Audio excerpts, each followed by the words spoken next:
We all good?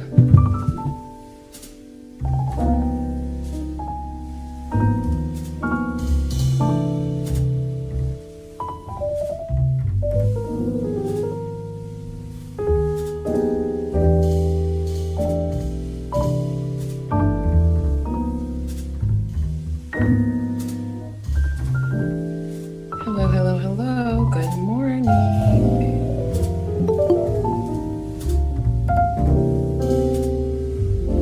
Ben, are we good to start?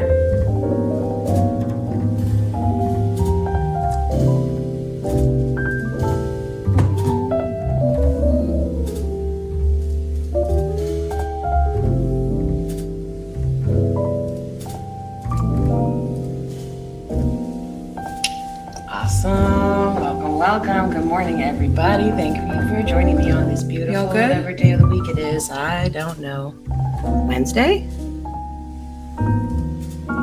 Happy Wednesday, everybody. Welcome back from our long weekend. If you took a vacation, if you're an entrepreneur, maybe you didn't take a vacation. If you work out of the Philippines, you probably didn't take a vacation either. But hello. Let's go. Let's jump right into it. Today we are talking about, yeah. I don't know who is trying to call me out with this particular one, but although I am teaching this particular webinar, the reason that I am qualified to teach this webinar is because this is a lesson that I have learned personally about 900,000 million times. I'm really glad that you're here. Just so you know, to set a couple of expectations, today's going to be a working session. It's not really a lecture. So a couple of quick housekeeping things. Grab something to write with, a pen, paper, computer, phone, whatever. I don't care. You're going to need it a little bit later. Today is Wednesday, May 27th. And if you're just joining, go ahead and drop your name, where you're tuning in from in the chat. If you're watching the replay, hi, welcome. A couple of things about what we're not doing today. I'm not big on like the inspiration porn or like giving you another framework, another theory that you're going to learn about and forget. We're going to do a couple of exercises live together so that we leave with a committed direction and a next move. So enough about that. Hi, I'm Abigail Chandorf. You can call me Avi, and I am the CEO and founder of Alisto Virtual Workforce and the host of the ADHD podcast. Leaders to systems that make running a business possible for brains like ours. That's okay. Stay as long as you can, and let's go. We're going to jump straight in.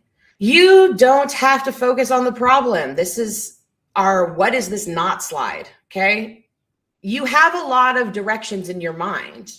It is not a focus problem. You do not have a discipline problem. You do not have a fear of success, and you do not have some sort of unresolved psychological block, okay? I know that that's what a lot of content out there implies, and that's really what who it's targeted towards, yeah? I know this because I used to consume all of this content constantly. I still consume it because I like knowing what people are saying out there. I was trying to find what's wrong with me. Nothing's wrong with me. Nothing's wrong with you. Discipline is a scam. Motivation is a scam. They're terms that are created and developed to sell you shit. The founders that are here are not here because they're lazy, unfocused, or scared. Okay, that you're here because you have too many real options and no structure for choosing between the very real options that you have. That's a completely different problem, and it requires a completely different solution. So let's talk about you and not all those other people on the internet or in this world who are trying to build businesses. They are not you. If you're here, you're different. Look at this image. This is your brain on Tuesday morning, Monday morning, Friday night.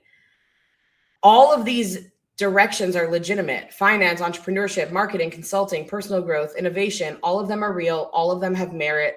And your brain can literally see the full potential of each and every one of them simultaneously. Or at least my brain can. It kind of cycles through it very, very quickly. Here's what actually happens. Every time you try and choose anything, your brain does something that's totally unfair. It compares the like full color, like the HD version in your mind that you have of the thing that you can see, that you can imagine. It compares that with the messy, unglamorous, dirty reality of the current thing that you're doing. The new thing is always going to win by comparison because you're comparing what you can visualize about it. That's the end state. You're not playing fair. And that comparison wins not because it's better, but because it's new. And our brains love novelty. Yes, that's right. Wow, you guys are so good. You're learning so much stuff. Our brains, our ADHD brains love new things. So if the new direction always looks better and always looks cleaner, and you've learned to distrust that pattern, you remain stuck in evaluation mode. Like you remain stuck in trying to figure out what the best decision, what the best option is going to be. You're entertaining everything, but you're not committing to a singular direction. That's not a character flaw. That's not a lack of discipline. It's what happens naturally without a filter. Okay? This is not about shame, and it's not about what you should be doing better. It's about having better tools so that you can do better. Notice what is on the blueprints that are on your screen here. Okay? We have the delegation engine, the 90-day move map, the CEO operating system, the drift detection system, the weekly rhythm. These are not motivational concepts, my friends. They are structural tools. The reason you keep changing direction is not because you're an uncommitted, lazy, flighty piece of garbage. It's because you don't have the architecture that makes commitment possible. Commitment requires three things. Commitment to a business direction, and I would argue that commitment to anything, if you're an analytical person, requires three things. One is a filter for evaluating options. What are the criteria? Like, what am I evaluating against? What do I even want? What am I trying to build for? You need a holding system for the things that don't pass. Maybe it'll be good later, maybe, I don't know. And you need an external structure that makes the private decision that you take real, that gives you some sort of external accountability, because we do really well with external pressure, urgency, and deadlines. Most founders don't have any of those things. They don't know why they're making the decisions that they're making or what they're attempting to solve for. They don't have a holding system for the decisions that they were like, no, I'm not going to do this right now or at all. And they don't have an externalization of the structure that takes that decision and makes it practical and actually usable. Most founders have intention, they have motivation, they have a vision board, they have a journal full of the same decision and the same thing written 17 different ways. In the year of our Lord 2026, they have a ChatGPT chat or a Claude or a Gemini or a Copilot or a pick your favorite and insert here chat with all the decisions and all the things that they've decided and the things that they thought through and the things that they journaled about. What you don't have is architecture. And that is super duper fixable. It feels like it's too big because you don't have it yet, but it's really fixable. Okay, here's where we need to actually take out a pen and paper or a phone or something. We're going to actually calculate the real cost to you. Okay. I want you to count every direction that you're currently entertaining. Not the official ones, all of them. Okay. When I say direction, it can be as big or as small as you want. Just make sure it's consistent across the board. And just think the open projects you have right now, the different kind of things that you've been thinking about, the different things you've been pursuing, the different push and pull, all the active projects, all the background ideas, all the things that you have on the shelf that keep like coming back or resurfacing, the collaboration that you said yes to that isn't quite aligned. Okay. Count those.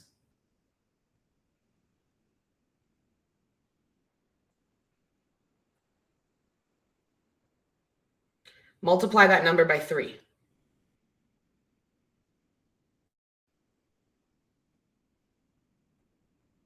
If you have your number, drop me a thumbs up.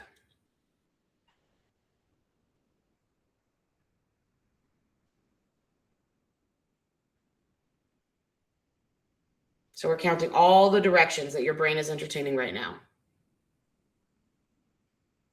Let's say 15 directions or 5 directions.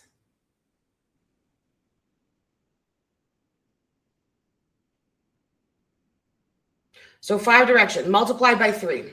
It's 15 hours. That is a conservative estimate of the hours per week that your brain is spending on evaluation, switching costs, transition, tax, second guessing across all of those directions. Okay.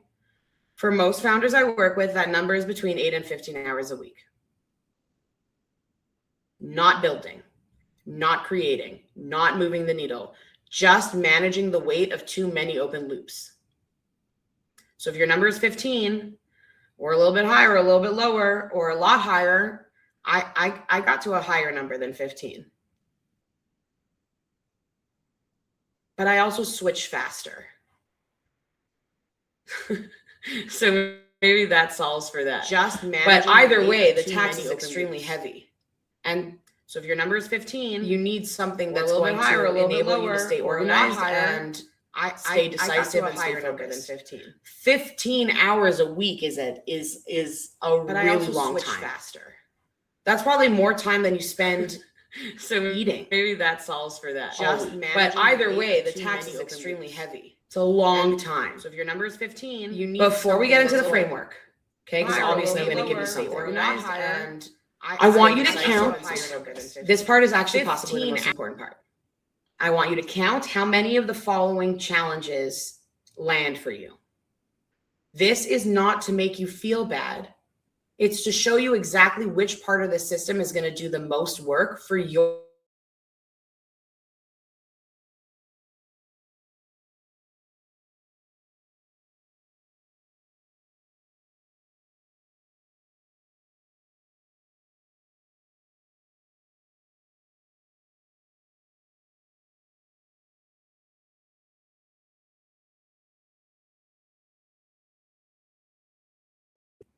more information allows us to do better for ourselves. Let's go. Challenge number 1, idea overload. Hi, you generate more viable ideas in a week than most people produce in a year. And you have no system for deciding which one deserves your time or which ones deserve your time. So all of the ideas stay in the queue, all of them compete, and the queue never empties. How many of you have a running list somewhere or in multiple places? A notes app, a sticky note, a Google Doc of ideas that you haven't evaluated and haven't formally closed. If that's you and you're watching the replay, drop a yes for us so that we know we're not alone. Every item that is on that list is costing you something, even the ones you're not actively working on. I see that my operations person is raising their hand. You know what I do with my list when it gets too long? I give it to her. I give it to my operations person. I never think about it ever again. 6 months ago, I gave her a list of 80 ideas. Where are we at? I don't know. We'll get to them when we get to them. I know that they are safely in my idea parking lot. It's okay. Nothing's going to happen to them. You generate ideas like crazy. Cool. That's it. We don't have to talk more about it. Okay. We keep going. The perpetual pivot. The perpetual pivot. Notice I said pivot and not iteration. There is a big difference. The perpetual pivot means that every few months the direction shifts, and it's not because the last one failed, but it's because something else arrived that felt more aligned, it felt more exciting, it felt more urgent.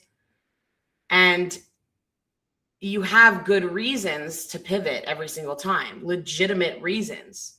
The pivot always makes sense in the moment. The problem is not the individual pivot, it's the pattern. And the pattern has a structural cause, not a character one. Okay. This one hit and you're a perpetual pivoter. Draw me a 2 in the chat. Our third challenge is decision fatigue that's disguised as flexibility. This one is a really sneaky one. This one is a mean one because you're telling yourself that you're keeping your options open. You're being adaptable. You're not closing doors. You're entertaining all of the opportunity. You're entertaining opportunities. You don't want to block your blessings, right?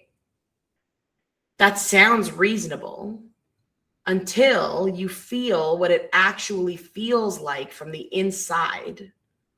What is actually happening is that making the decision feels too final. It feels too risky. Like there's no going back. So flexibility becomes a story that you tell yourself about avoidance. I'm being flexible. Got to keep my options open. You know the difference. You felt it. That's not a judgment. That's a diagnosis. Okay. It's okay. We have a question about a pivot. Do you count a pivot if there's a good reason because of changed circumstances or new market data? Well, it depends. How reliably did you actually consider that market data? How reliably did you actually consider the changed circumstances? Are the changed circumstances emergent and urgent and require an immediate pivot? Or do they actually require you to keep doing exactly what you're doing and to take time and pause? It's not the pivoting that's the problem, right? That's why there's a difference between pivot and iteration. Iterating is a great way for us to learn. We're always making micro improvements constantly in our process in the pursuit of the exact same path. A pivot requires like a physical turn. I was doing something and now I'm doing something different, as opposed to a micro improvement. And normally, the way that we think we're analyzing data is not actually as accurately as we think. We're setting ourselves up for failure by drawing false equivalencies in the way that we're making our data comparisons. The fourth challenge that we're going to talk about is team misalignment. Yeah, the people that are supporting you, your VA, your DA, your contractors, your collaborators, they're executing in multiple directions. Why? Because the direction keeps changing, because it's unclear, or because it was never formally communicated. Or because you had a direction that was formally communicated and agreed upon, and then you pivoted a bunch of times, but nobody really knows about the pivot except for you. And then you come back and you're like, wait, this isn't what we're doing anymore, but it is what we're doing because nobody told the team that we're doing anything different. Again, not judgment, personal experience. I have learned all of this pain on you, on myself, and on my team so that you don't have to go through this same type of pain. The problem is your team isn't going to tell you because they're professionals and because they care about you. But when you come with an announcement, your team already stops working. They already stop building. Why? Because they're smart. And they've learned to wait and see whether this direction is the direction or whether something else is going to arrive in the next 6 weeks. You train your team to do that. That's not a team problem. That's a leadership problem. Told you this part hurts, okay? Don't take it personal. It's just so that we learn more and better about ourselves. Our 5th challenge is content without direction. Okay, look at this slide. There's too many ideas. There's no focus.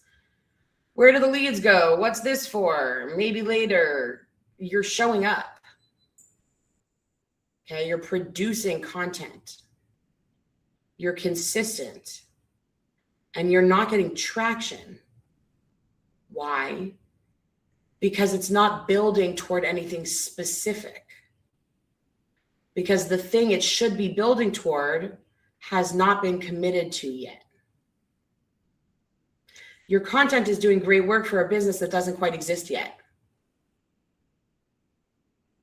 If your content strategy could belong to 3 different versions of your business, that's this challenge.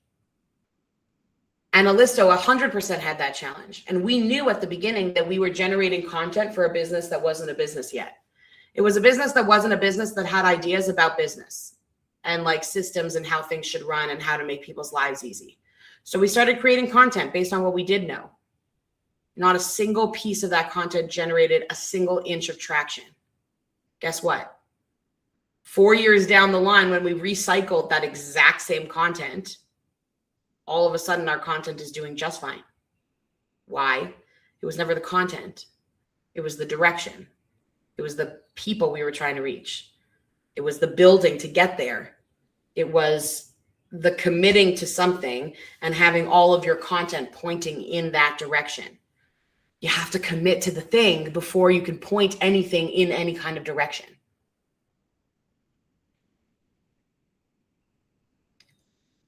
One more thing about this one.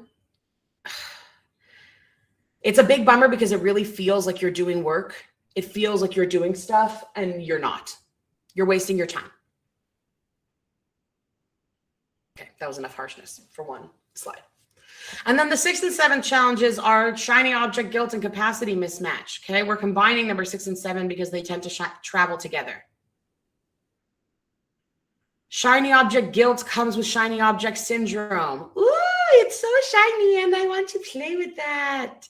You know that you got pulled off course. You can even feel that you're getting pulled off course and like you feel it and like you get pulled off course by these new ideas and you're ashamed of it. And then you talk to somebody and they're like, again, a new thing. Again, you're such a flake. Again, you're changing. So that guilt makes you either overcommit to things so that you prove that you can follow through, or it makes you avoid committing entirely so that you can avoid the guilt. No, I'm not flighty. I can stick to this thing. I know how to stick something through, when really maybe you would have been better to pivot away from that particular decision, or the opposite. Like, no. Last time I stuck it out too long, even when I didn't think it was the right thing. And like, I don't know. I don't know. I don't want to get stuck in that again. Both of those don't serve you. They don't serve your business. And then they lead to capacity mismatch. You have more directions in motion than your current capacity can actually support. Okay. If you're at a buffet and you want to put everything on your plate, then you either need a bigger plate, or you need more hands, or you need a buffet with less good food, or you need more people to carry more plates. But if you pile all of the food from the buffet on your plate, the good food, the bad food, the stuff you want, the stuff you don't want, I guarantee you that your plate will be overflowing and you're going to make a mess, and people are going to look at you and be like, why does that person have so much food on their plate? Life is a buffet. Life is a buffet is like the ADHD version of life is like a box of chocolates. Life is a buffet. You never know what you're going to put on your plate that you don't actually want. If you are expanding your capacity and you haven't done the honest accounting of what each direction costs you in time, in attention and operational overhead and crankiness and in bandwidth and like patience. Together, the shiny object guilt and the capacity mismatch, they create the I just need to work harder spiral. And working harder is not the answer. All right, guys, what's your total? How many of the 7 landed?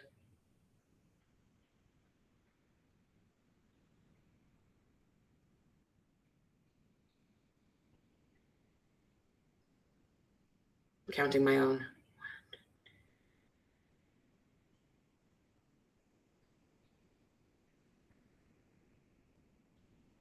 Yeah, I would say 5 is right. If you said 4 or more, you're in the right place. The session was built for you. So let's jump into the vision framework so that we can actually talk about what we're doing. The vision framework helps you validate your vision. And this is what we're building today. Okay, VISION. And we're going to go through them one at a time. Again, this is not a goal setting exercise or like a mindset reframe. This is decision architecture. When I have data in front of me, how do I decide about the data? It's a structured, repeatable way to evaluate your options, to commit to a singular direction, and to protect that commitment for long enough so that the compounding work begins. Okay, so let's walk through each pillar, and then we will do the vision exercise live together. Ready, y'all? Let's take 2 seconds and just stretch a tiny bit. Sit up straight. Roll your neck, maybe. Roll your shoulders. Your body's probably messed up.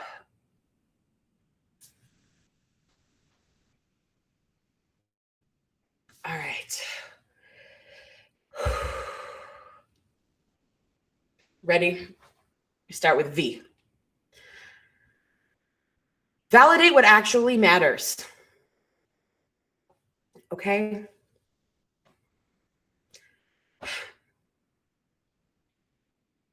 I'm calling in all of my women right now.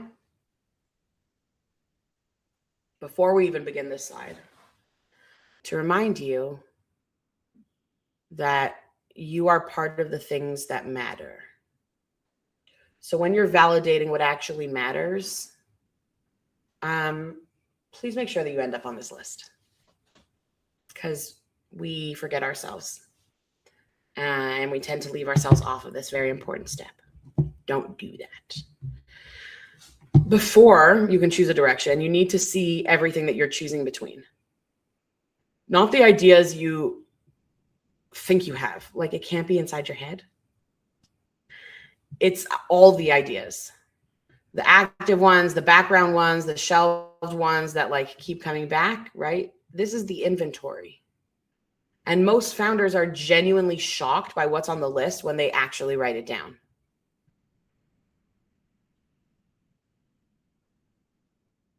The validation step is not evaluation. It's just the extraction. Because you can't even evaluate the quality of your ideas until they are actual valid ideas. And actual valid ideas are written down on paper somewhere. You're not deciding yet, right? You're clearing the queue so that you even have the bandwidth, you even have the space to decide or to see what's standing in the queue. So we're going to do this together in a few minutes. Keep your pen ready. I will also tell you, if you have a preferred AI that you use all the time and that is with you all the time, go into that AI and prompt it to collect a backlist as far back as it can of all of your open ideas, just in bullet point form or in a list form. Okay. So if you have a preferred AI that you use, when I say AI, I mean an LLM. If you have one, go to it, ask it to produce for you a list of all of the things, all of the open loops, all the ideas that you have, all the things that you're working on right now. Okay. We're going to do this together in a minute, so don't worry about it. But in the meantime, you can grab that info from your LLM because you're probably multitasking anyways. Cool. After we validate everything, which means write it the fuck down. Sorry, I'm not supposed to cuss on webinars, which means write it down. Put it on paper. If it's in your head, it takes up space and it will give you a headache. Step 2, I, envision. Identify the one direction. Once the options are visible, you run them through the filter. There's 5 criteria and we'll walk through them in the exercise. The one that survives the filter is the direction. That's not necessarily the perfect one. It's not necessarily the forever one. It's the one that is most aligned with your current capacity, your current audience, and your current business goals. Note that choosing one direction is not closing a door. Everything else goes into a documented holding system. It doesn't go into the trash. But for right now, only one direction gets your full momentum. The filter removes the emotion from that evaluation. An idea either passes the criteria or it doesn't. One of the ways that we do this in Alisto is when I get really excited about attending like events, like in-person events or conferences or things like that. I noticed a few conferences ago that I was wasting my time. So we put rules in place for conferences. When can I attend a live conference and when can I not? And then the other day I said, ooh, I really want to go to blah, blah, blah. This thing is happening in this place. And we ran it through the filter quickly. Actually, someone on my team ran it through the filter and they were like, sorry, you can't go to this conference. It wasn't validated with the filter. It's not worth the capacity that it would require from you. And so I didn't go. It's not like there's never going to be a similar event ever again in the future. I can go next time. But it's not me that made the decision. It's the criteria. I just didn't pass the filter. There's nothing I can do about it. Okay. The S in vision is to silence the competing noise. Choosing a direction is one thing. Protecting it from interference is another. Notice the image, okay?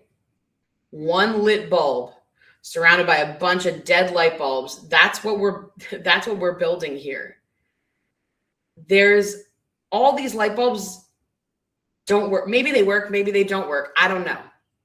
But I know that this light bulb is illuminated right now. So that's the one I need to focus on. This pillar of the vision framework is all about the noise reduction architecture. Where do new ideas go when they pop up or when they arrive? How does outside input get filtered? And what do I say to myself when the next shiny thing shows up and it's actually kind of an amazing idea? That's where the holding system comes in, and that's a structural piece here. It's a literal parking lot. It's a formal parking, not a literal parking lot because that would involve cars. It is a figurative idea parking lot with review dates so that nothing gets lost and nothing keeps competing for your attention. But don't look at the holding system as like a graveyard. It's not where ideas go to die. It's a waiting room, and you might need to wait there for a while, but everything has a date, has a time to get reconsidered. Until then, it doesn't compete with the committed direction, and it doesn't create too much noise for you to be able to actually focus. We have ION left, okay? The next step is to install the decision filter. A decision filter is a set of criteria that any new opportunity must pass before it earns your attention, right? We talked about it in identify the one direction. Once you've identified the one direction, anything else that is competing with your attention has to go through a decision filter. Without one, every decision gets made from scratch, which is exhausting. It's inconsistent. It's emotional. The 5 criteria that we use here for the decision filter is capacity fit, revenue proximity, market alignment, evidence of momentum, and founder energy. Each one of those things gets a score of 1 to 3, and the highest score is your direction. It's not subjective. It's literally math. It's not like what feels most exciting right now. It's what do the numbers show me? It's, yeah, we're going to send it to you in a resource. But and we'll also go through it together in just a second. But it's whatever survives the evaluation against the criteria that are specific to your current season, to your current capacity. Not what you want to be, what you imagine to be, what you think you should be, literally what actually exists. Okay? And then once we do that, we have to own our freaking commitment. A decision that hasn't been owned is just a preference. This is the step that most of us skip. We make decisions privately and we wonder why nothing changes. Hi, people don't live inside your brain. Owning a commitment means communicating it to your team in writing. In writing, not in smoke signal, not in voice note. Communicating it properly because it's a decision that requires proper communication. Aligning it to your calendar, making sure your DA aligns it to your calendar. And then identifying the places where you're still like hedging, where you're still wasting your time on other shit, and making the clean break. This image, okay? This team, presumably you're not in this picture. This team is working independently on a shared brief. That is what owned commitment produces. Your DA, your team needs to understand and know your committed direction. Your contractors need to know. Your content people need to know. Your content calendar needs to reflect it. Private decisions stay private. Owned commitments produce operational reality. If you keep something private and you don't tell someone about it, they cannot meet you where you are. And then name the next moves, bro. Vision without named next moves is just like, I don't know, inspo.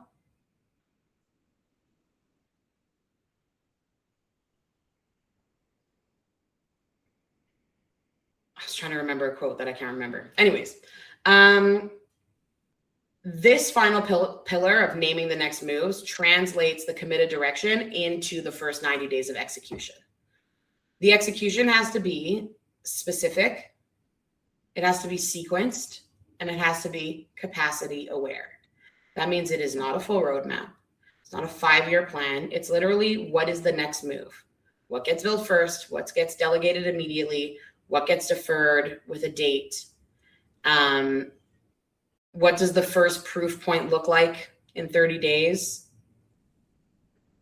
For us neurodivergent founders, the gap between deciding and doing is where momentum dies.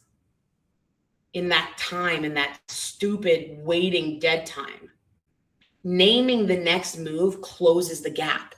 Because I had the idea, I decided the thing, I made the decision, I owned the decision, I communicated the decision. These are the next steps. Close the loop, pass it on, go dream about something else. That's the point when your distant assistant can step in to hold the operational layer while you build something else. Okay? That is the whole framework. Now we're going to do it live. Grab your pen. Ready? I'm going to walk you through a super compressed version of the inventory and the filter. The fully completed direction map takes about 45 minutes. So you're not going to get to the whole thing, but we'll give you that at the end so you can do it by yourself if you are so inclined. But you will have enough to see your pattern clearly and identify which direction is already winning, okay? So right now, what we're going to do is we are going to take 2 minutes to write down all the directions that you are currently entertaining, all the stuff that's active, background, shelved. I should probably also be doing this. All right, 2 minutes. We're going to do it right now. Do it live. Go.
All right, y'all, that is 2 minutes.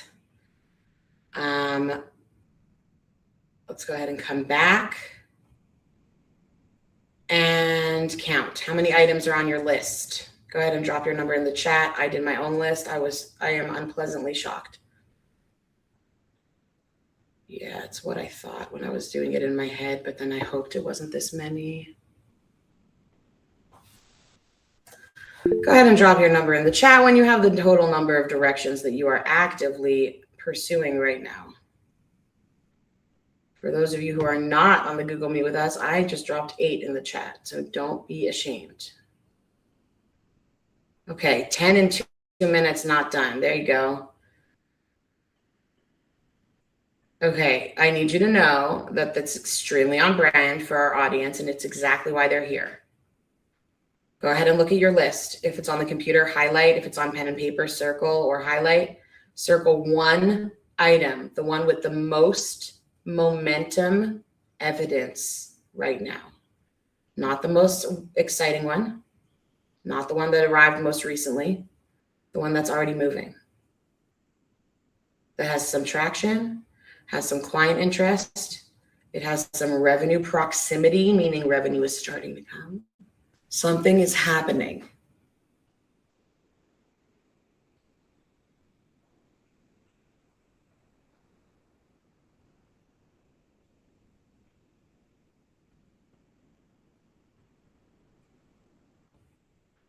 The one that you circled is almost always the correct direction.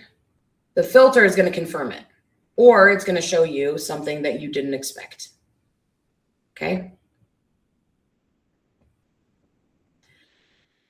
This is the beginning of an inventory. Okay. Just the very, very, very little beginning.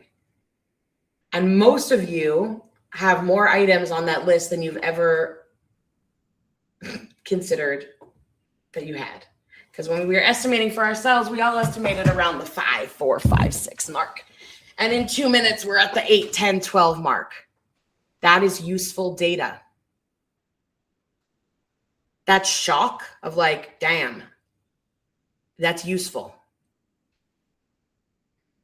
Tell me, the item that you circled, first of all, how many of you actually circled something?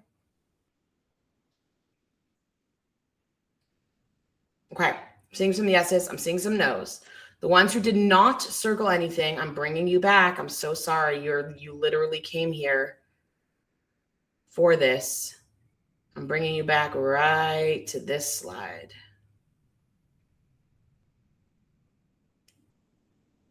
And that slide competes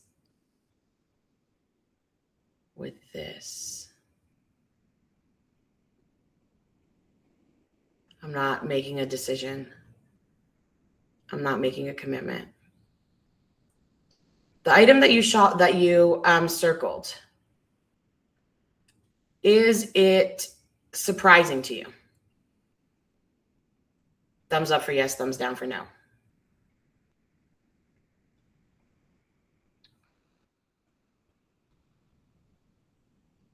Were you surprised that that was the direction that you went in? You already knew that. Most founders already know their direction.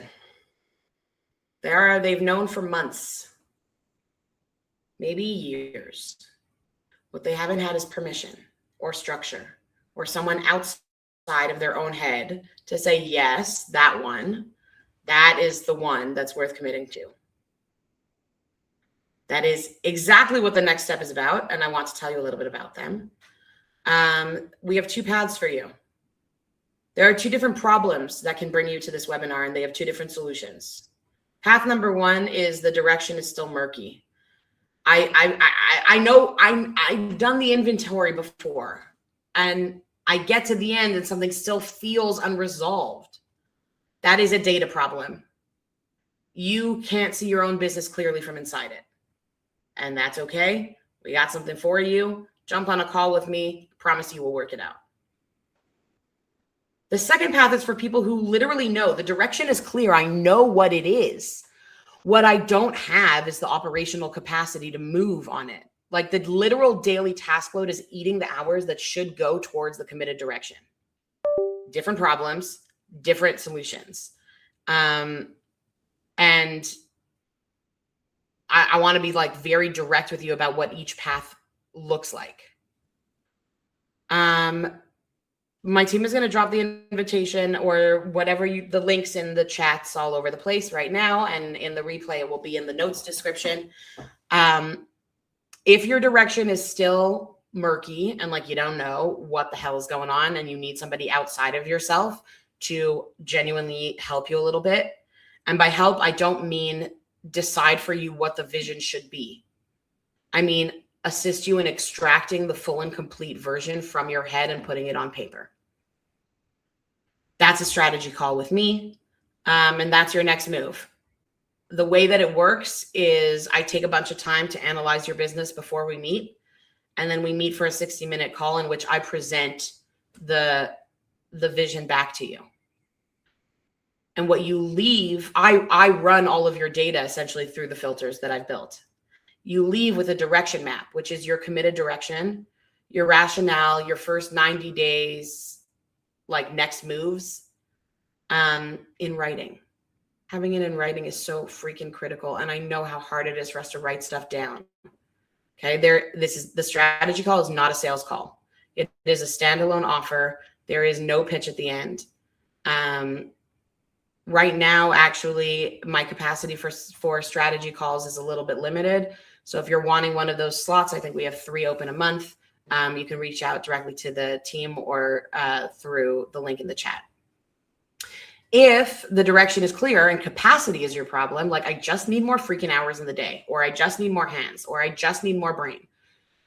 Cool. The hourly bank is your next move. It's an on-demand distant assistant hours for you to be able to use whenever you want. There's no retainer. It starts at 10 hours a month. And the link for that is also in the chat. And if you are not ready for either of those things yet, because you aren't sure or because money is a little bit tight right now, and let's be honest, we've all been there and a lot of us are still there right now. So no worries about that. If you are not ready for either one of those things, cool. You came to this session and you did the exercise. And that means that you have more clarity than you walked in with. Go ahead and download the vision filter. It's the free self-guided version of everything that we covered today. All of the notes, all of the stuff, the full inventory, the 5 criteria filter, the holding system, the commitment declaration, all the things. Go ahead and scan the QR code that is on the screen right now, or go ahead and download the link from the chat or from the description.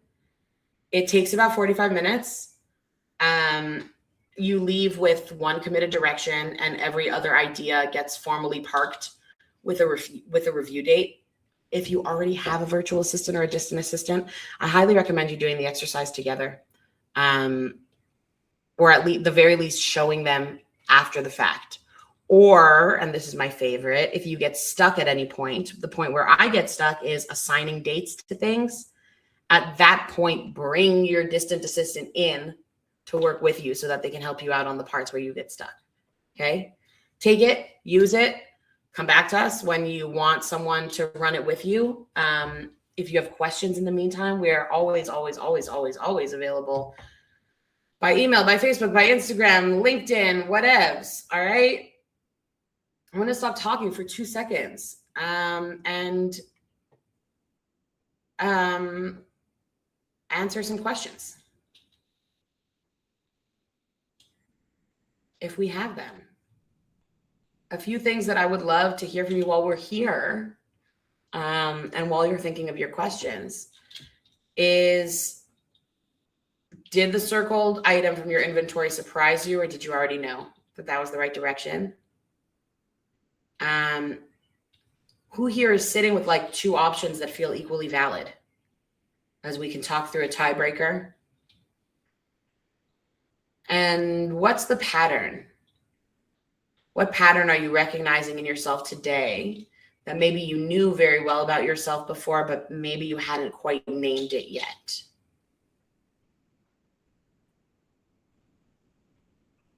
We're going to hang out here for a couple minutes to allow anyone who has questions to ask them, or to share anything you might want to share.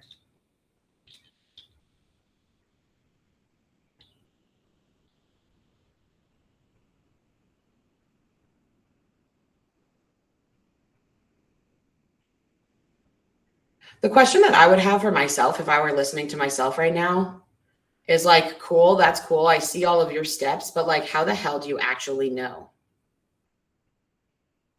What do you mean? You're just going to answer the questions and then you're just going to know what the right way is? Yeah, actually. And like, maybe that sounds silly. But yeah, if you just answer the questions and you just look at the data, then you will know the right path. And that connects to a question we have in the chat is, why am I so good at this for my clients? I don't think it's a question. I think it's more of a statement. Why am I so good at this for my clients, but not as good as at it for my own business? Yeah, well, I can clean my sister's fridge and I haven't never cleaned my fridge in my whole life. It's the same type of thing. But additionally, there's no stakes or shame to completing a task like not up to your exact standards for someone else. Okay?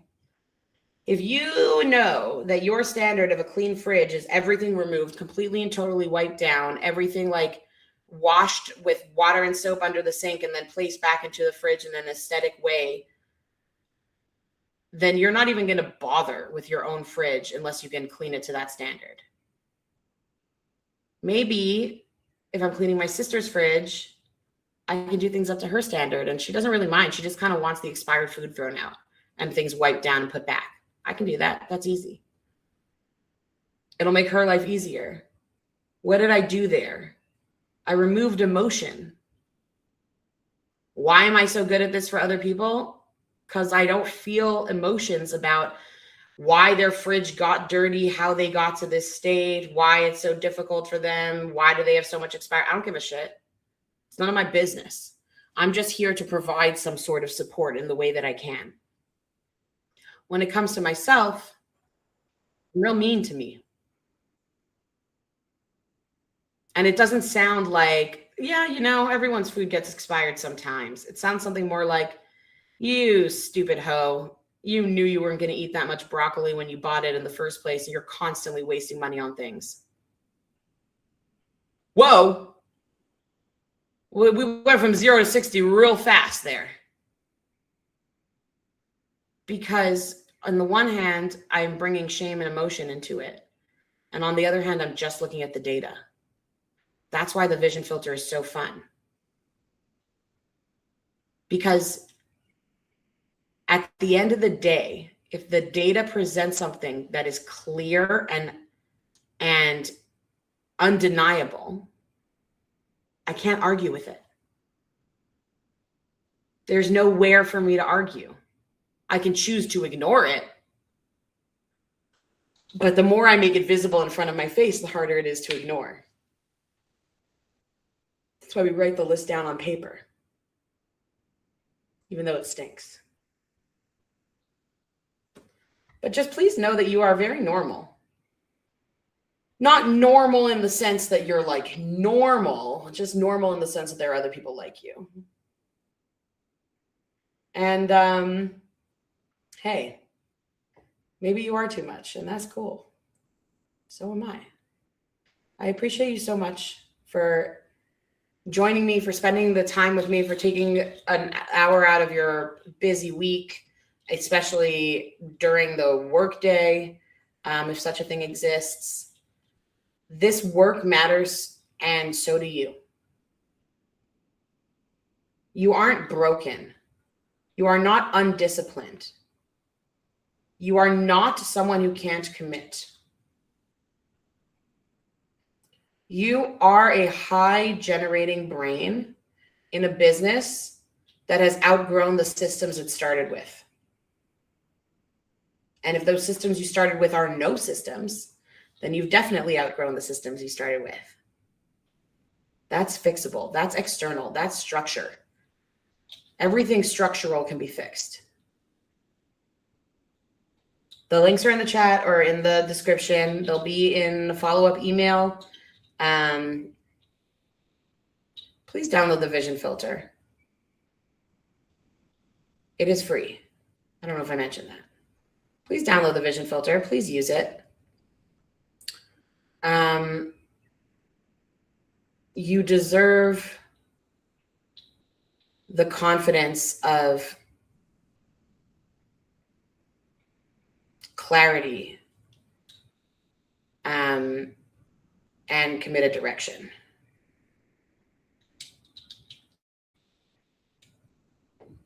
Thank you guys so much for being here. I appreciate you. If you have any more questions, more things pop up afterwards, feel free to reach out personally. If you want to spend some time with me personally, you can always reach out for an AVHT time or an Alisto coffee chat. You're not required to bring tea to the tea time or coffee to the coffee time. You can mix and match. We're okay with that here. And in the meantime, y'all, you're not broken. The system is broken, and we're going to build a better one together. See you next time.